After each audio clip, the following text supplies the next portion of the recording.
Hi, welcome to this interview. I'm very happy to be here with John Mullins. John, how are you? Fantastic to be here, Daniel. Thank you. John is professor of London Business School, and he's the author of The Customer-Funded Business, fantastic book. And we're here in Denver recording his class with the Growth Institute that we're doing with London Business School. Very excited for that.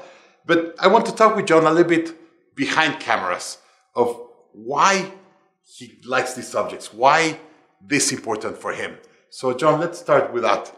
Why are you such a big promoter of financing the growth of your business with your customers instead of with investors? Well, the reason I'm passionate about this subject is that it's way better for the entrepreneur to get his money or her money from the customer instead of VCs. And there are a lot of reasons for that. Number one, when you take money from an investor, that means you have to give something away. And the something you give away is a piece of your business. You're much better off if you can keep all of the business for yourself for as long as you can so that you reap the rewards of the upside you create. That's one reason. The second reason is that most entrepreneurs are entrepreneurs because they want to control their own destiny. But the day you take $1 or a pound or a rupee of venture capital is the day you've surrendered that destiny and put yourself under the control of your investor. So there are powerful reasons: control, personal freedom, keeping the pie for yourself. Lots of reasons why it's way better to raise capital from customers. And it's not capital, it's revenue. But get cash from your customers than to get it from VCs. So you teach this methodology of customer-funded business. What do you mean with a customer-funded business? Well, what I mean by the customer-funded business is that the cash you need to do whatever it is you need to do is provided by the customer, not by a bank, not by an investor, but by the customer. So for example, John Urseg built a fantastic business, budgetplaces.com, and the travel agency. Very early in the days of Google AdWords, he started buying AdWords to build a travel business that would place budget travelers in one and two-star hotels. Well, John's proposition to the hotel, none of whom had websites in those early days, and Expedia and all that stuff didn't exist yet, was, look, I'll promote your hotel on my website, and when I make a booking, I'll take 15% of the booking, and a typical booking was 300 euros. So he'd get 45 euros, and then the customer settles with you for the balance when they get there. Well, John had 45 euros in hand that he could then use to invest to grow the business further, either buy more AdWords or send more people out knocking on doors. It's a fantastic way to build a business, and he did just that. So an obligated question is, who's John Mullins? Why this is important for you? And why are you the best person to teach these to entrepreneurs like me? Well, there are a couple of reasons why I do this. One is that I've actually done this stuff in the real world, so I practice what I preach. And I've earned some scars as well as some badges in doing that. I worked for Gap in the early days, and I learned there how to grow a business really fast. I did 2 startups after Gap. One of them failed. That's probably where I learned the most. So I have sort of a checkered background, you know, a win, a draw, and a loss to my name. So I've learned it by doing it. But because I'm a professor these days, I've also learned it by studying it and by rigorously trying to understand these phenomena and how they work. So I bring to this topic, you know, the real world perspective as well as the skills that an academic can bring. Today, we hear a lot about venture capital and everyone gets excited. It's a very sexy theme. First, why do you think it's so sexy today? And why? I talk with a lot of entrepreneurs that they raise these really big rounds of financing. And for them, it's like, I've done it. And I was like, what do you mean you've done it? Yeah, you're only getting started. That's great. So I don't know why there's all this glory around VC, but I think there are a couple of reasons for it. One is the stories of Apple and Facebook and Google and all these big VC-backed companies make great headlines, right? So everybody wants to be Steve Jobs or whoever. That's I think, one reason why there's a lot of glory. The second is that in business schools, top business schools like London Business School, where I work, we've learned that we can teach students to write business plans, write feasibility studies, and those things are a pile of paper that comes in with a staple in the corner, and we can grade it. So because we can teach that stuff, guess what? We do so. And so I think we've created a culture that kind of builds, you know, writing a business plan and trying to raise VC into the culture of the business school experience. And it's just wrong. We shouldn't be doing that. So I've seen some entrepreneurs that said, well, if I get bank financing or any other financing, it's more expensive than venture capital. And I was like, no way. It's much more expensive. So what's the cost of venture capital? The cost of venture capital is extraordinary. You have to give away a chunk of your business to raise that capital.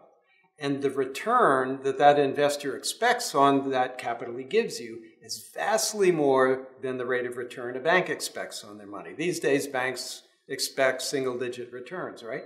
VCs, because most of their businesses fail, need to make extraordinary returns, north of 60, 70, or 80% per year compounded, in order to pay for all the losses they have in the deals that go bust.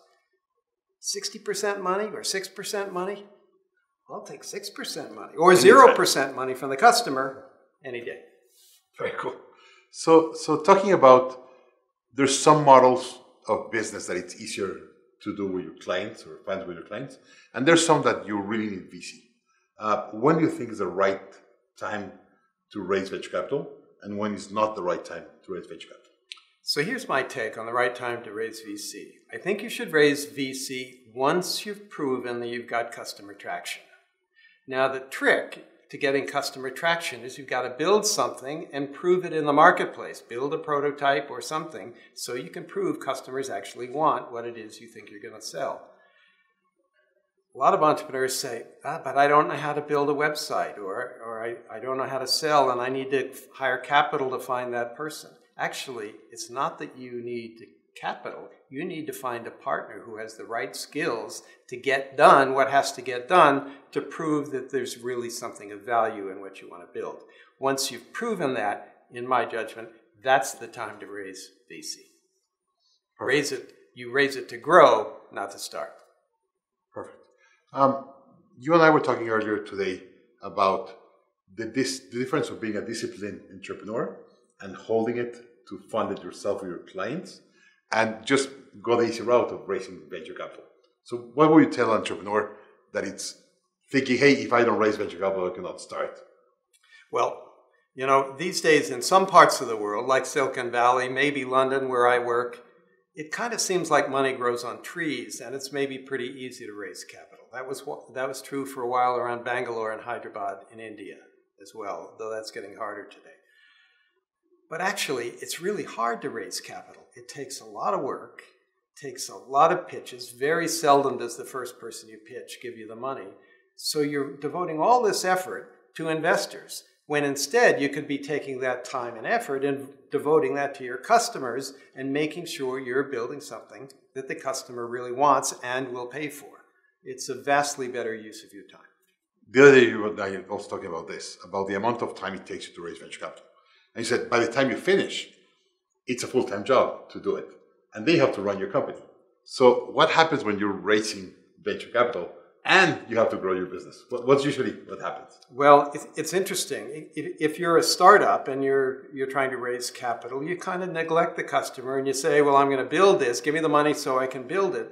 But what you build probably isn't going to be right the first time. Plan A, most of the time, doesn't work.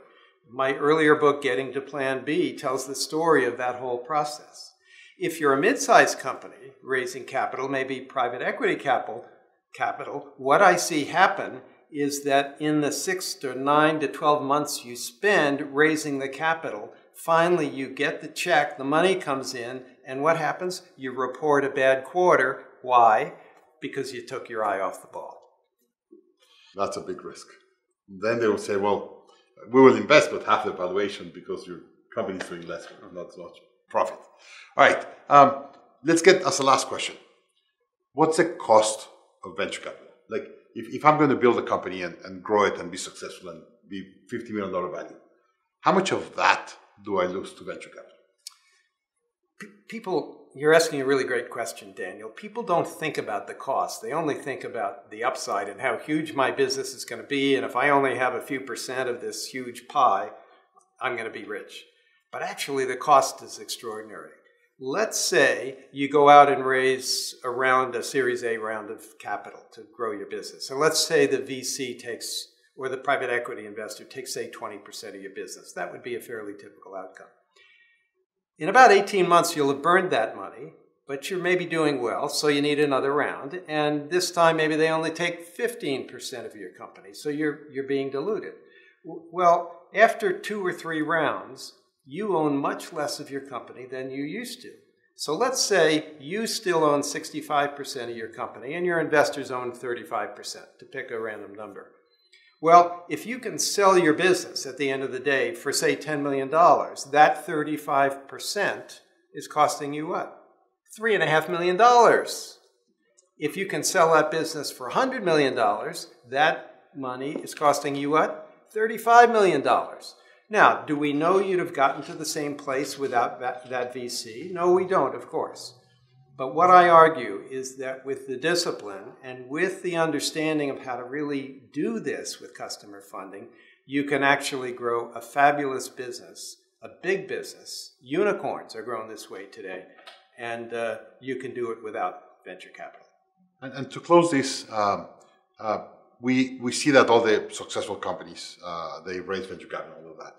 And when I was going through your research, you document how few of the startups of the world are really funded with venture capital. Do you have numbers of? Yeah, so some years ago, I looked at what was then the Inc. 500 list. This is quite some time ago. Now Inc. publishes 5,000 on their growth list. But at that time, it was 500. And I studied that list of 500, and I asked myself, which of those companies actually raised venture capital? And these are the 500 fastest growing companies in the USA. Well, guess what that number was? 6% had raised outside capital. 94% had done it without outside capital. That means with their customers' funds. So 94% did customer funded, 6% did venture capital. That's one sample.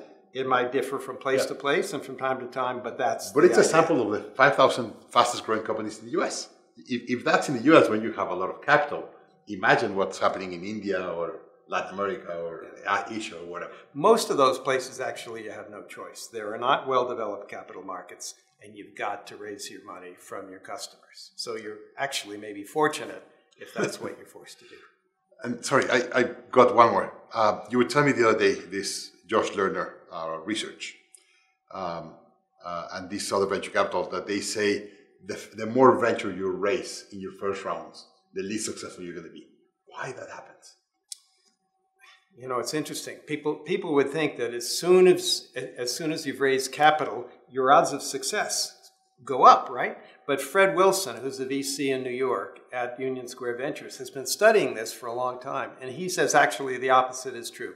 As he looks at the data, the more you raise in your Series A round, the less likelihood of success. That's the data he sees, not just hearsay. That's what his data shows him. Very impressive. Scary odds. Scary odds.